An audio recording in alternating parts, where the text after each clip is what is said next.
Saudara-saudara, khotbah pada hari ini diambil dari kitab Filipi pasal 3 ayat 13 sampai dengan ayatnya yang ke-14. Filipi pasal 3 ayat 13 sampai 14 bunyinya demikian.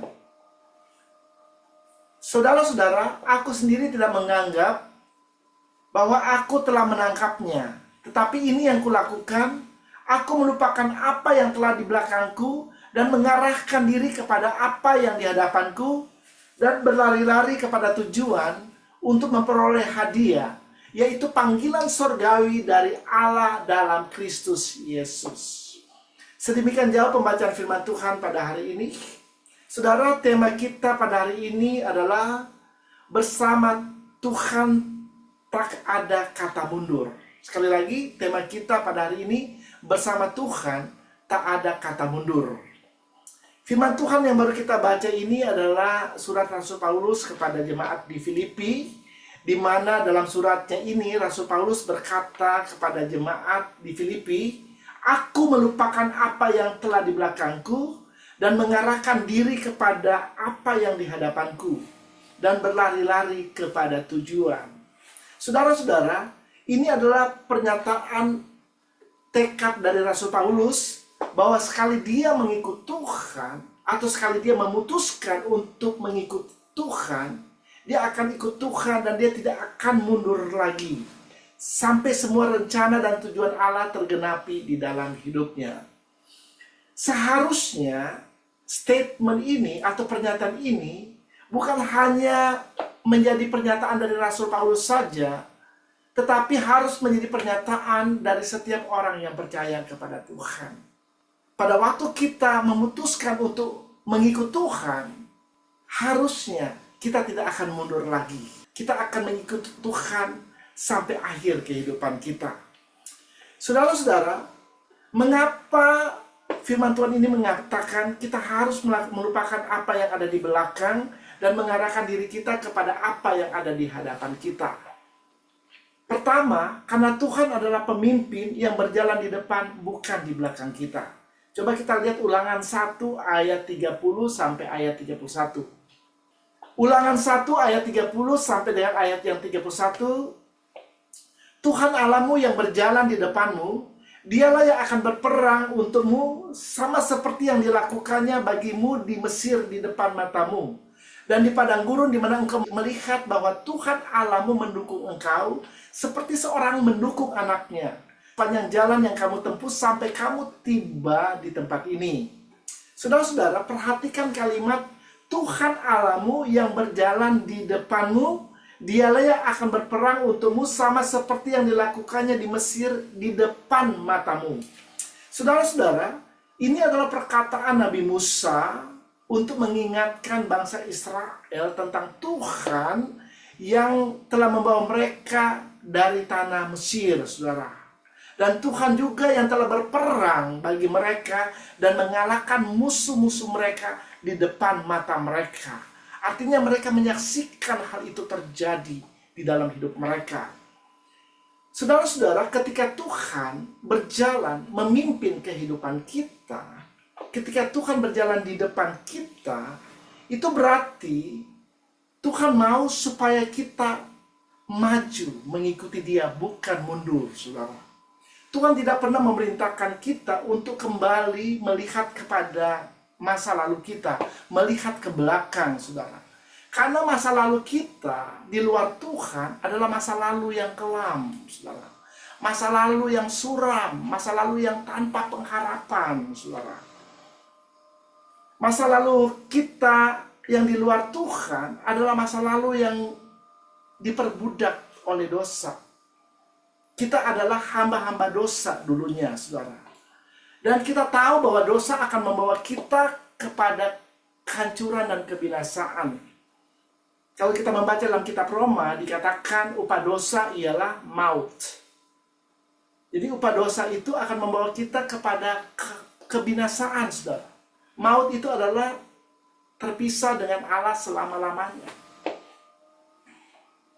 Maut itu adalah terpisah dengan Allah di dalam kekekalan, saudara. Itu adalah masa lalu kita di luar Tuhan. Tetapi pada waktu kita memutuskan untuk percaya kepada Tuhan, kita mempunyai masa depan yang baru di dalam Tuhan. Masa depan kita di dalam Tuhan adalah masa depan yang cerah, masa depan yang gilang gemilang, masa depan yang penuh dengan pengharapan, saudara. Amin. Haleluya. Ya. Dan kehidupan baru di dalam Tuhan adalah kehidupan baru yang dipimpin oleh Roh Kudus, di mana kita sudah meninggalkan kehidupan lama kita di belakang kita, saudara. Kehidupan lama yang tanpa pengharapan, kehidupan lama yang diperbudak dan diperhamba oleh dosa. Dan kita tahu tadi saya katakan bahwa dosa akan membawa kita kepada kehancuran dan kebinasaan. Tetapi di dalam Tuhan atau di dalam Kristus, maka kita memiliki kehidupan yang baru. Kehidupan yang penuh dengan pengharapan. Kehidupan yang penuh dengan kemenangan. Kehidupan yang dimana kita akan memiliki masa depan yang cerah, saudara. Dan kehidupan yang akan membawa kita kepada kehidupan yang kekal bersama dengan Tuhan Yesus di dalam kerajaannya. Kita kembali kepada Ulangan 1 ayat 30. Tuhan Allahmu yang berjalan di depanmu, dialah yang akan berperang untukmu sama seperti yang dilakukannya bagimu di Mesir di depan matamu. Saudara-saudara, kehidupan yang dipimpin oleh Tuhan adalah kehidupan yang berkemenangan. Kenapa? Karena firman Tuhan menjelaskan, Tuhan yang berjalan di depan kita, dialah yang akan berperang bagi kita. Saudara, kalau Tuhan yang berperang bagi kita, adakah yang dapat mengalahkan kita? Tidak ada, saudara. Kalau Tuhan yang berperang bagi kita, pasti kita akan memperoleh kemenangan. Amin. Kalau Tuhan yang berperang bagi kita, ada jaminan kita untuk mendapatkan kemenangan. Pasti musuh-musuh kita akan dikalahkan. Karena tidak ada yang dapat mengalahkan Tuhan, saudara. Amin. Haleluya. Ya. Sama seperti yang dilakukan Tuhan kepada bangsa Israel. Ketika dia membawa mereka keluar dari tanah perbudakan di Mesir, saudara. Dia yang mengalahkan musuh-musuh mereka dan membawa mereka masuk ke padang gurun selama 40 tahun. Mereka berjalan dengan penyertaan Tuhan di sana, saudara. Dan bahkan ketika mereka masuk ke tanah Kanaan, di mana mereka harus melawan orang-orang yang tinggal di Kanaan. Ada orang Het, orang Feri, orang Girgasi, orang Yebus, orang Enak, saudara. Yang dikatakan adalah orang-orang keturunan raksasa. Tetapi Tuhan yang berjalan bersama dengan mereka, itu yang mengalahkan musuh-musuh mereka. Amin. Ya. Jadi bangsa Israel dibawa ke tanah Kanaan, di mana di sana mereka bisa menikmati semua janji-janji Allah yang Tuhan sediakan buat mereka. Dimana kalau kita tahu bahwa di Kanaan itu terdapat banyak susu dan madu, saudara, berlimpah. Artinya ini berbicara tentang kelimpahan, tentang berkat-berkat yang Tuhan akan berikan di dalam kehidupan mereka. Jadi kehidupan di dalam Tuhan itu adalah kehidupan yang terus bergerak, maju bukan mundur, saudara. Karena waktu kita mundur, itu artinya kita meragukan Tuhan. Pada waktu kita memilih untuk mundur, itu artinya kita memilih untuk tidak percaya lagi kepada Tuhan. Dan kalau kita udah nggak percaya lagi sama Tuhan, itu artinya kehidupan kita tidak mungkin bisa berkenan kepada Tuhan. Karena Alkitab berkata, orang percaya itu hidup karena iman, karena percaya. Tanpa iman tidak mungkin kita bisa berkenan kepada Tuhan, saudara. Jadi orang benar itu harus hidup dengan percaya, saudara. Berjalan, menjangkau semua janji-janji Allah dengan iman, saudara. Haleluya. Selanjutnya, yang kedua, mengapa kita harus mengarahkan diri kita kepada apa yang ada di depan kita atau apa yang ada di hadapan kita. Dan jangan pernah melihat ke belakang lagi. Yang kedua, karena pada waktu kita melihat ke belakang, itu membuat kita tidak layak untuk kerajaan Allah. Kita baca Lukas 9 ayat 62. Setiap orang yang siap untuk membajak, tetapi menoleh ke belakang, tidak layak untuk kerajaan Allah. Saudara-saudara, Ini adalah perkataan dari Tuhan Yesus sendiri, di mana Tuhan Yesus mengajarkan bahwa hidup bersama Tuhan atau hidup mengikuti dan berjalan dengan Tuhan adalah sebuah komitmen seumur hidup. Amin. Pada waktu Anda mengikuti Tuhan, bukan hanya mengikuti Tuhan 1 tahun, 10 tahun, 20 tahun, 50 tahun. Tetapi ini adalah sebuah komitmen seumur hidup. Selama Anda masih bernapas, Anda harus mengikuti Tuhan sampai di akhir kehidupanmu. Ya makanya kita suka nyanyi lagu I have decided to follow Jesus. I have decided to follow Jesus. I have decided to follow Jesus. No turning back, no turning back. Amin, saudara. Ya, dalam bahasa Indonesia, mengikuti Yesus adalah keputusan kita. Dan kita tidak akan ingkar. Kita tidak akan mundur apapun yang terjadi di dalam hidup kita. Kita harus mengikuti Dia sampai kita mencapai garis akhir. Haleluya. Saudara-saudara, mengapa masih banyak orang yang menoleh ke belakang waktu mengikuti Tuhan? Setidak-tidaknya ada beberapa hal atau beberapa alasan kenapa itu bisa terjadi. Yang pertama, hal itu bisa terjadi karena kenyamanan duniawi. Ya, pada waktu kita mengikuti Tuhan, seringkali kita harus memberikan waktu kita, tenaga kita, harta kita, bahkan kita harus memberikan apapun, seluruh kehidupan kita harus berikan kepada Tuhan. Dan banyak orang yang tergoda untuk kembali kepada kehidupan lamanya, yang kelihatannya lebih mudah dan lebih menyenangkan kelihatannya. Kelihatan itu bukan berarti itu seperti yang dilihat, hanya kelihatannya. Kelihatannya seperti lebih mudah, lebih gampang, lebih enak, lebih menyenangkan secara duniawi, saudara. Ya, mereka berpikir kalau ikut Tuhan itu terlalu banyak aturan. Ya, terlalu banyak hal yang harus dilakukan. Ya, makanya banyak orang yang berpikir kalau ikut Tuhan itu susah, itu sulit. Kenapa mereka berpikir demikian? Karena orang-orang ini pada waktu mereka mengikut Tuhan, mereka mengikut Tuhan dengan kekuatan mereka sendiri, saudara. Tuhan melarang kita untuk bersandar kepada kekuatan diri kita sendiri. Kalau Anda membaca dalam kitab Yeremia pasal 17, terkutuklah orang yang mengandalkan manusia, yang mengandalkan kekuatan dirinya sendiri, dan yang hatinya menjauh daripada Tuhan. Tetapi diberkatilah orang yang mengandalkan Tuhan.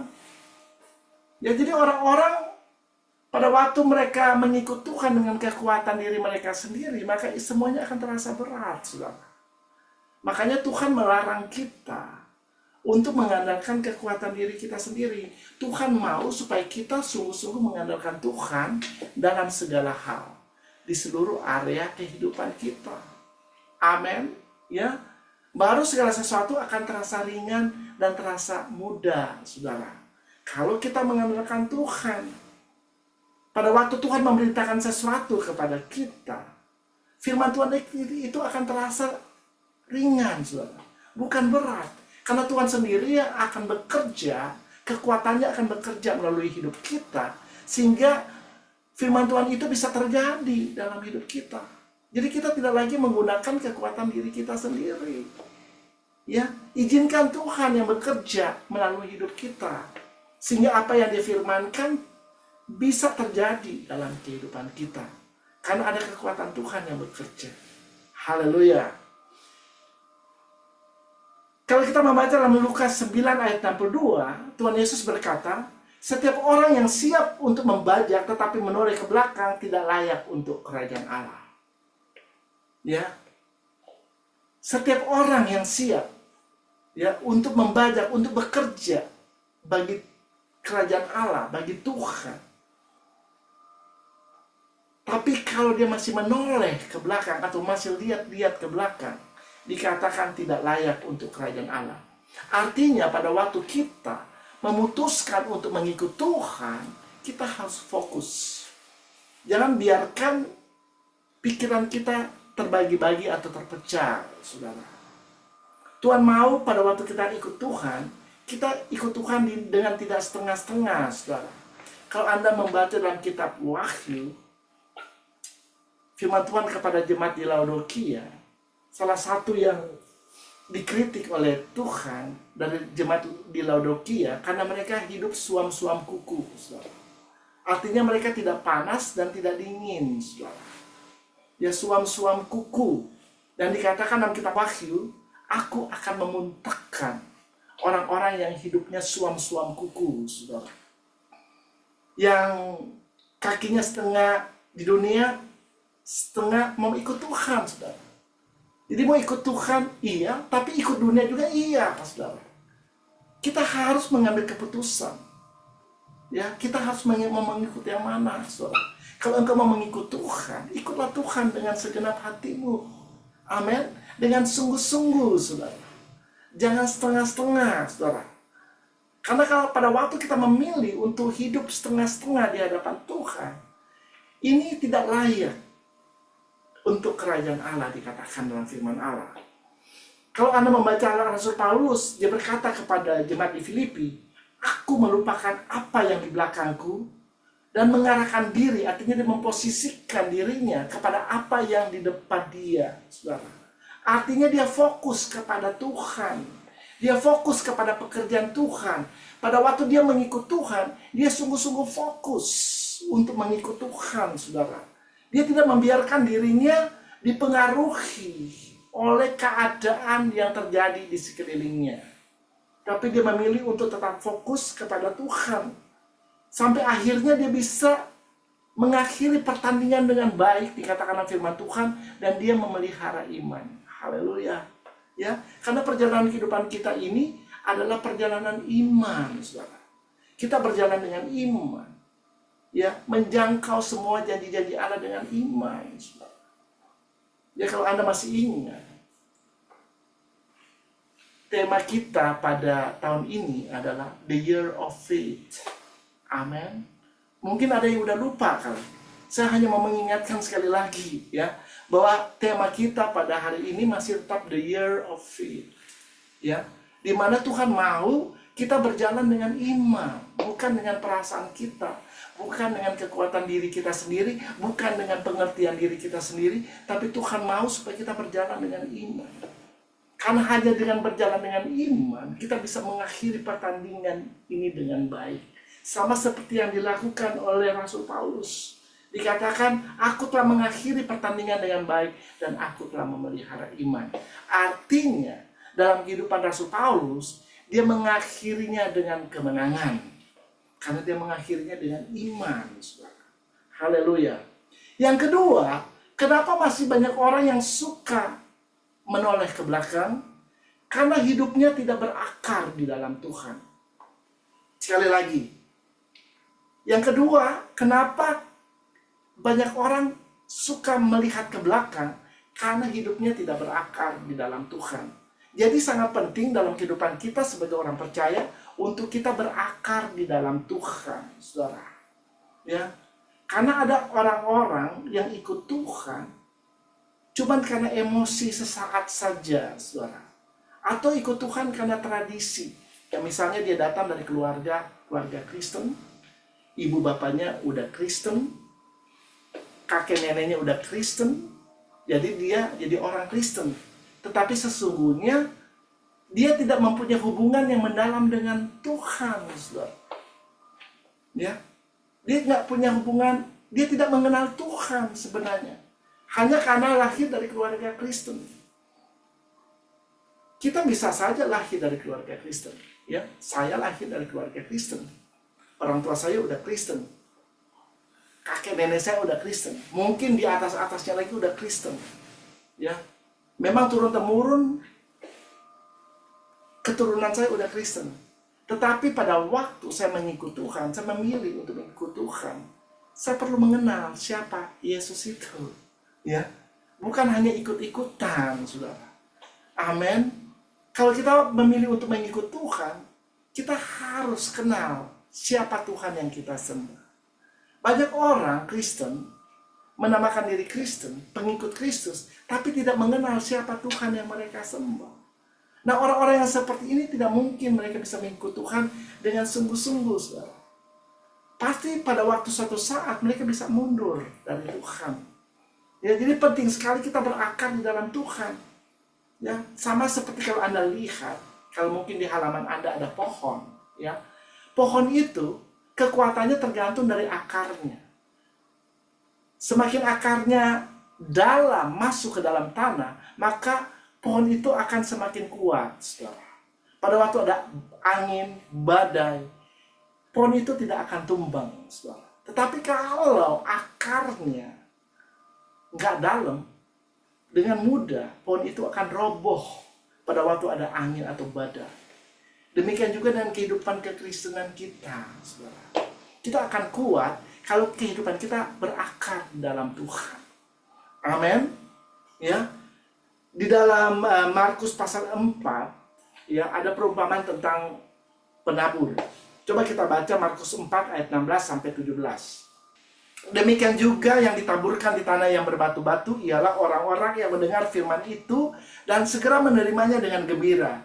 Tetapi mereka tidak berakar dan tahan sebentar saja. Apabila kemudian datang penindasan atau penganiayaan karena firman itu, mereka segera murtad. Jadi firman Tuhan ini menjelaskan kepada kita, ya. Ada orang-orang yang ketika firman Tuhan ditaburkan, itu benih itu berbicara tentang firman Tuhan. Nah, ini benih yang ditabur di tanah yang berbatu-batu ialah orang-orang yang mendengar firman Tuhan, dan ketika mereka mendengar firman Tuhan, hati mereka menjadi gembira, senang. Ya, makanya kita sudah dengar orang-orang bilang, wah, itu firman Tuhannya tadi di gereja bagus ya, sangat memberkati. Wah, firman Tuhannya keren banget deh. Tapi cuma sampai di situ aja. Cuma sampai firman Tuhannya bagus. Tetapi mereka tidak menghidupi firman Tuhan itu. Firman Tuhan itu hanya jatuh di tanah yang berbatu-batu. Ya, bukan di tempat yang subur di hati mereka. Dan lagi firman Tuhan itu nggak bisa bertumbuh di dalam kehidupan mereka. Mereka tidak bisa hidup di dalam firman Tuhan. Yang dikatakan dalam ayat 17, tetapi mereka tidak berakar dan tahan sebentar saja. Itu cuma sebentar saja, saudara. Ya, banyak orang yang menggebu-gebu ikut Tuhan cuma sebentar saja, saudara. Sesudah itu melempem lagi. Saudara, kalau ikut Tuhan kita harus konsisten di dalam Tuhan. Amin. Haleluya. Harus konsisten di dalam Tuhan.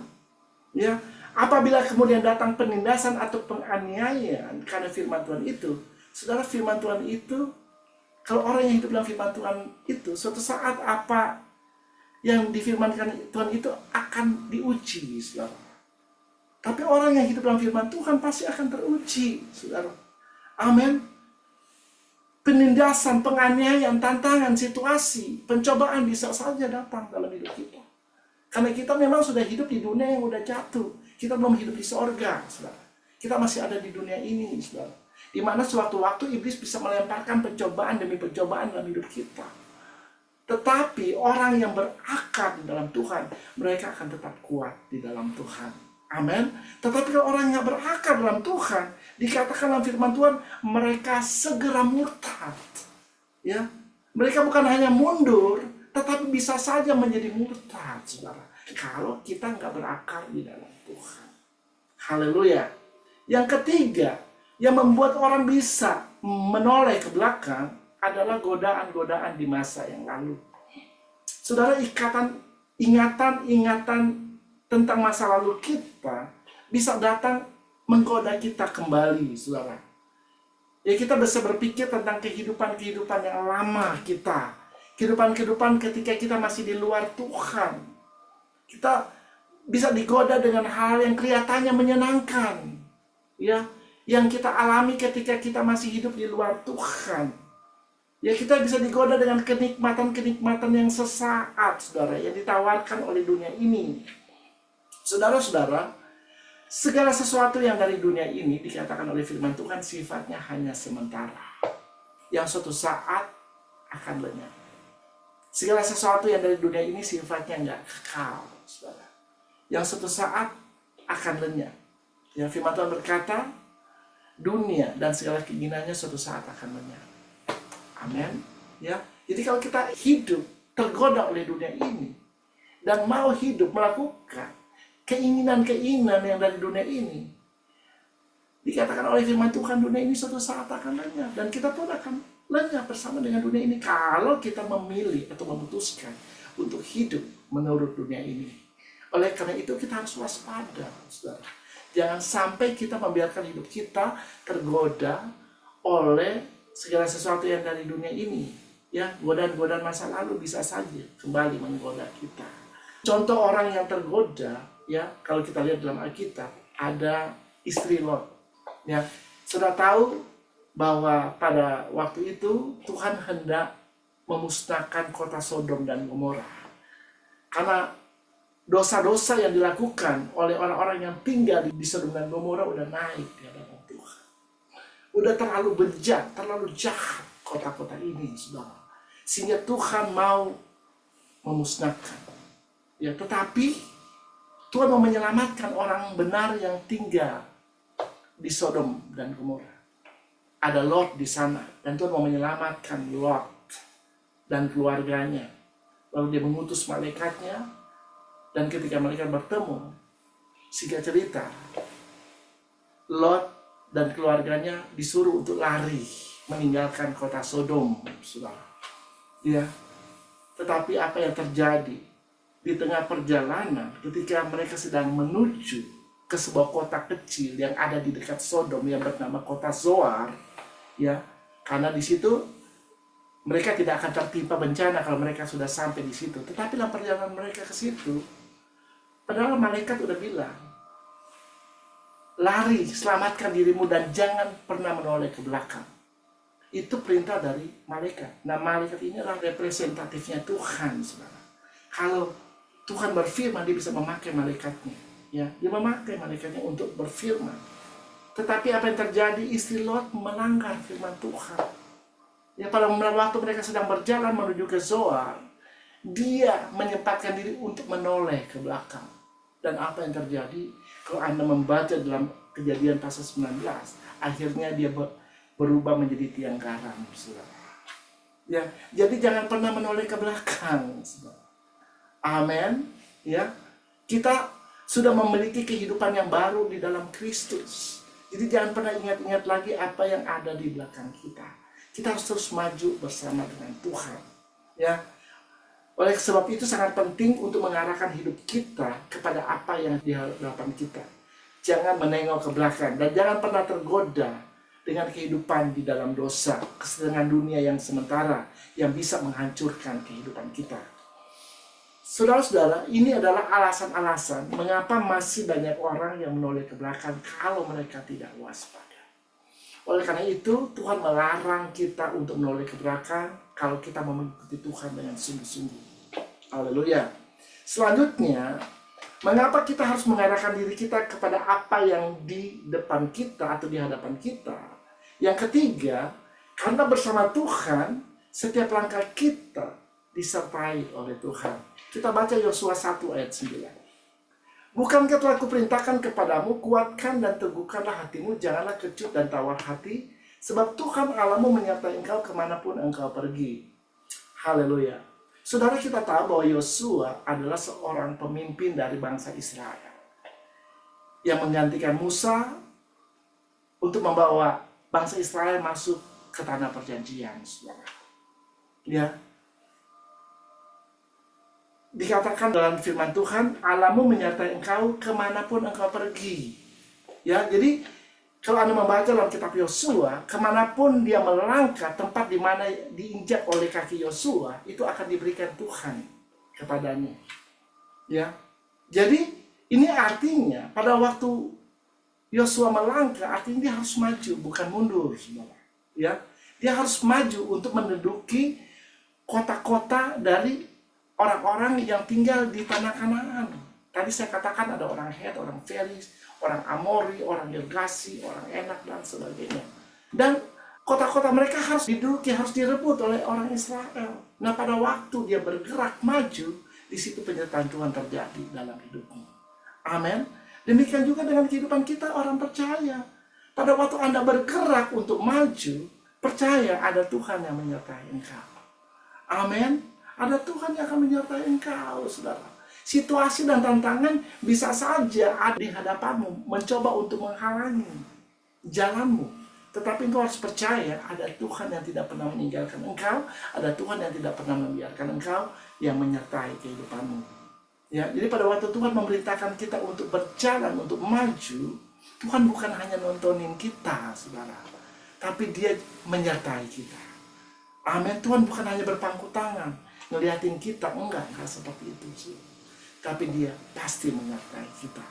Ya, Yosua maju, ya, karena dia tahu, ya, bahwa dia maju untuk menggenapi rencana dan tujuan Allah di dalam hidupmu. Karena tanah Kanaan harus direbut oleh bangsa Israel, di mana mereka nantinya akan tinggal bersama anak cucu mereka di sana, saudara. Itu adalah tempat yang diperuntukkan Tuhan bagi mereka, harus direbut. Jadi dia maju bukan hanya asal maju, tetapi dia maju sesuai dengan perintah Tuhan. Ya, sesuai dengan aba-aba Tuhan. Ya, waktu Tuhan bilang rebut, dia harus rebut tanah itu. Ya, untuk menggenapi rencana dan tujuan Allah bagi hidupnya sendiri dan bagi bangsanya. Amin. Haleluya, saudara. Ya, demikian juga dengan kehidupan kita. Tuhan mau supaya kita bergerak maju. Jangan mundur, saudara. Harus maju. Ikut Tuhan harus maju, saudara. Ya, jangan mundur, saudara. Tantangan situasi bisa saja terjadi. Tetapi sebagai orang percaya, kita harus percaya ada Tuhan yang menyertai kita. Amin. Pada waktu Anda memilih untuk maju, Tuhan akan menyertai engkau. Bahkan Dia akan berjalan di depanmu, dan dengan tangan kanannya Dia akan memberikan kemenangan atas hidupmu. Haleluya. Yang keempat, mengapa kita harus mengarahkan hidup kita kepada apa yang ada di depan kita, atau apa yang ada di hadapan kita? Yang keempat, karena iman selalu mengarah ke depan. Coba kita baca ayatnya di dalam Ibrani 11 ayat 1. Iman adalah dasar dari segala sesuatu yang kita harapkan, dan bukti dari segala sesuatu yang tidak kita lihat. Saudara-saudara, firman Allah menjelaskan iman adalah dasar dari segala sesuatu yang kita harapkan. Saudara, yang namanya pengharapan, pasti kita semua punya pengharapan. Amin. Dan yang namanya pengharapan itu tentunya sesuatu yang belum terjadi. Ada di hadapan kita, tetapi belum terjadi. Amin. Jadi kita harus imani itu. Nah, kita harus maju. Iman itu mengarahkan kita untuk maju. Ya, iman mengarahkan kita ke depan, bukan ke belakang, saudara. Apa yang kau harapkan dalam hidupmu? Misalnya engkau diserang oleh sakit penyakit, ya, engkau sedang sakit, apapun sakitmu, engkau mengharapkan Tuhan menyembuhkan engkau. Engkau mengimani bahwa Tuhan akan menyembuhkan engkau. Nah, itu masih akan terjadi di depan, tapi kita udah percaya bahwa itu terjadi dalam hidup kita. Amin. Jadi iman akan selalu mengarahkan kita untuk maju ke depan, saudara, bukan mundur. Ya, jadi orang yang beriman adalah orang-orang yang akan terus maju bersama dengan Tuhan. Amin. Ya, contoh yang lain, misalnya engkau diperhadapkan dengan situasi, tantangan, pergumulan, pencobaan yang terjadi dalam hidupmu. Engkau kan belum melihat jalan keluar, tapi engkau percaya bahwa engkau pasti ditolong oleh Tuhan. Amin. Nah, itu berbicara tentang apa yang terjadi di depan kita, bukan di belakang kita. Di belakang kita tetap ada situasi dan tantangan. Tetapi kita percaya di depan kita ada jalan keluar. Ya, karena kita beriman kepada Tuhan yang akan memberikan jalan keluar kepada kita. Walaupun kita belum melihat itu terjadi dalam hidup kita. Amin. Nah, ini iman, saudara. Ya, iman. Orang beriman adalah orang-orang yang melangkah maju bahwa walaupun belum melihat hasilnya, saudara. Orang yang beriman akan terus bergerak ke depan. Dia percaya bahwa Tuhan yang berjanji adalah Allah yang setia untuk menepati janji-janjinya. Haleluya. Ya, jadi di depan sama kayak kita. Kita percaya bahwa surga itu ada. Amin. Ya, kita percaya. Kita belum lihat surga itu ada. Ya, kita belum pernah ke surga, tapi kita percaya. Kita beriman bahwa suatu saat kita akan pergi ke surga. Kita akan tinggal bersama Tuhan Yesus di dalam kerajaan surga. Amin. Itu berbicara sesuatu yang ada di depan kita. Ya. Haleluya. Ya, jadi iman itu selalu mengarahkan kita untuk maju. Iman itu mengarahkan kita kepada sesuatu yang ada di depan kita, bukan yang ada di belakang kita. Haleluya. Makanya Rasul Paulus berkata, apa yang di belakang dia dianggap sampah oleh dia. Dan dia berlari-lari untuk menggenapi tujuan dan rencana Allah. Dia berlari-lari untuk menggenapi panggilan Allah di dalam hidupnya. Dan akhirnya dia bisa sampai di garis finish dan memelihara iman. Nah, iman itu ada di depan, saudara. Haleluya. Ya. Saya tidak akan memperpanjang khotbah pada hari ini. Saudara-saudara, mari kita mau mengarahkan mata kita ke depan dan jangan pernah menoleh ke belakang. Mari kita mau bergerak maju menurut pimpinan daripada Tuhan, menurut pimpinan daripada Roh Kudus, dan Tuhan akan membawa kita di jalan-jalan kemenangan, sehingga kita bisa memenuhi panggilan surgawi dan menggenapi rencana dan tujuan Allah di dalam hidup kita. Sekali kita maju bersama Tuhan, kita tidak akan mundur lagi. Amin.